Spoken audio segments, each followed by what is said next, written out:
नमस्कार, तुम्हा सगळ्यांचं माझ्या यूट्यूब चॅनलमध्ये स्वागत आहे। आज अचानक जे हॉस्पिटलमध्ये जावं लागलं, कशासाठी समोर सांगतेच। आज मस्त दादाला स्कूलमध्ये जाऊ दिला आणि आम्ही त्याच्या पोस्टर कलरबरोबर खेळलो, कारण की दादा असताना आम्हाला काही खेळू देत नाही। मस्तच खेळता खेळता म्हटलं हा काहीतरी खाईल, तर त्याला साधा डाळ भात जो आहे तो खायला घेतला, पण ते सुद्धा त्याला खायचं नव्हतं आणि 2 दिवस झाले हा असाच करत आहे।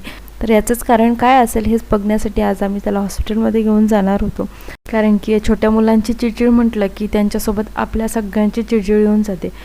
आणि मग पटकन तयार झाली, कारण आमचा स्वराज दादा येण्या अगोदर आम्हाला जे आहे ते परत यायचं होतं।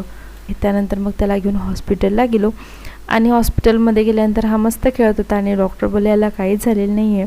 तरी पण त्यांनी त्याला एक जंताचं औषध दिलं, कारण की आता 1 वर्षाचा झालेला आहे, तोपर्यंत त्याला कुठलंच औषध दिलेलं नव्हतं जंताचं। आणि डॉक्टर म्हणत होते की सुळेदात यायला जी आहे ती सुरुवात झालेली आहे, त्यामुळे सुद्धा तो खूप जास्त चिडचिड करत आहे।